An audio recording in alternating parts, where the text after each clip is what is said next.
আমরা এখন যাচ্ছি ভোগ খেতে।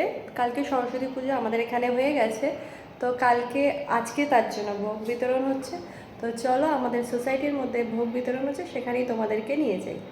তো দেখো, এখানে সরস্বতী মায়ের সামনে সন্ধে আরতি দেওয়া হয়ে গেছে। তো সন্ধে আরতি দিয়ে সরস্বতী মায়ের বন্দনাও করা কমপ্লিট। এবার ওদিকে তোমাদেরকে নিয়ে যাবার, খুব সুন্দর করে সরস্বতী মায়ের মূর্তিটা লাগছে। আর হ্যাঁ, তোমাদের যে ভিডিওটা আমার তোলা হয়নি, সকালবেলা কিন্তু আমরা দধিমঙ্গলও খেয়েছি, কারণ সকাল সকাল আজকে আমাদের এখানে দধিমঙ্গলও হয়েছে। তো সেটাও খাওয়া হয়েছে সবাই মিলে। আর সোসাইটির মধ্যে সবাই মিলে পুজো করা মানে একটা আনন্দই, মজাটাই আলাদা। তো এখানে ভোগ রান্নার সমস্ত তৈরি চলছে, অলমোস্ট কমপ্লিট সব কিছু।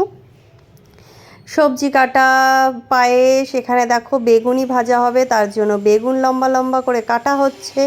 ওদিকে চাটনি, সব কিছুই অলমোস্ট মানে কমপ্লিট। ঠিক আছে, শুধু খেতে বসার অপেক্ষা, সবাই মিলে শুধু খেতে বসবে। আর এখানে বলা হচ্ছিল যে খিচুড়িতে নাকি নুন কম হয়েছে, মানে অনেকের আর কি লাগছিল খিচুড়িতে একটু নুন কম লাগছিল, তাই ওই দাদা আর কি এখানে নুন নিতে এসেছিল, যে একটা নুন রেখে দেবে, যে যাদের যাদের নুন লাগবে তারা ওই নুন নিয়ে খাবে। আর আমার ঘরের ভদ্রলোককে দেওয়া হয়েছিল সেটা আবার টেস্ট করার জন্য, যে ঠিক মতন খিচুড়িতে নুন হয়েছে কিনা। বাট আমাদের মোটামুটি সবার নুন ঠিকই লেগেছে। বাট অনেকেরই তো স্বাদের একটুখানি অন্যরকম হয়, তো যাদের একটু স্বাদের অন্যরকম লাগে তারা একটু নুনটা নিয়ে খাবে। তো সরস্বতী পুজো মানেই খিচুড়ি ভোগ, তো জানোই।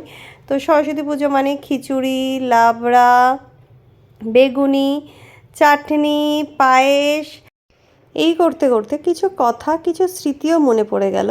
সরস্বতী পুজোর দিন আমাদের স্কুলেও কিন্তু এরকমভাবেই ভোগ খাওয়ানো হতো। যখন আমরা স্কুলে পড়তাম, স্কুলে সরস্বতী পুজোর দিন হয়তো ভোগ খাওয়ানো হতো না, কিন্তু সরস্বতী পুজোর কয়েকদিন পরে, মানে সরস্বতী পুজো হয়ে যেত তার কয়েকদিন পরে স্কুলে বসে সবাইকে লুচি, ছোলার ডাল, আলুর দম, মিষ্টি সব কিছু কিন্তু বসিয়ে খাওয়ানো হতো।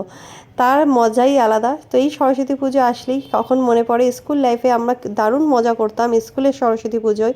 তো এখানেও সেমভাবে সবাই, সোসাইটির সবাই মিলে একসাথে সরস্বতী পুজোটাকে এনজয় করছি। তো সবাই মিলে ভোগ খেয়ে নিচ্ছে। এখানে দেখো আন্টিও ভোগ নিয়ে নিচ্ছে, মানে সোসাইটির যারা যারা রয়েছে মেম্বাররা সবাই অলমোস্ট ভোগ খাওয়া শুরু করে দিয়েছে।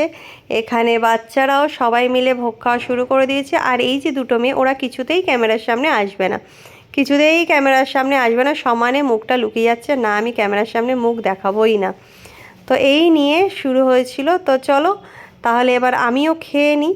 দেখো এই যে খেতে শুরু করেছি, আর আমার যে ঘরের ভদ্রলোক তাকে বলেছিলাম ক্যামেরাম্যান হতে, আর ক্যামেরাম্যান যে হয়েছে দেখতে পাচ্ছ, সব হাতুড়ে ক্যামেরাম্যান হলে যা হয়, মুখের সামনে যে লাইটটা পড়ছে তো বলবে আমাকে, কিন্তু কিছুই বলছে না, সেরকমভাবেই ভিডিও তুলে দিয়েছে। তো যাই হোক, আমাকে একটা ক্যামেরাম্যান তোমরা একটু জোগাড় করে দিও, যদি তোমাদের কাছে থাকে একটু যোগাযোগ করো, কোনো ভালো ক্যামেরাম্যান। আর খাওয়া দাওয়ার পরে বাচ্চাদের তো মাস্তির শেষ নেই, মানে ওরা কিছুতেই চাইছে না যে আজকের দিনটা শেষ হয়ে যাক, যত তাড়াতাড়ি ঘুমিয়ে পড়লেই তো ভোর হয়ে যাবে, আর পরের দিন থেকে পড়াশোনা শুরু হয়ে যাবে। তো ওরা কিছুতেই আর আজকের দিনটাকে মিস করতে চাইছে না, তাই জন্য বাচ্চাদের নিয়ে একটা ছোট করে মিউজিক্যাল চেয়ার খেলা হচ্ছে। এখানে সবাই মিলে বাচ্চারা ভীষণ এনজয় করছে, যে সবাই মিলে মিউজিক্যাল চেয়ার খেলছে। তো চলো আজকের মতন ভিডিওটা তাহলে এখানেই শেষ করি। ভিডিওটা কেমন লাগলো সবাই অবশ্যই জানাবে, আর ভালো লাগলে কিন্তু লাইক, শেয়ার, কমেন্টস করতে ভুলবে না। টাটা।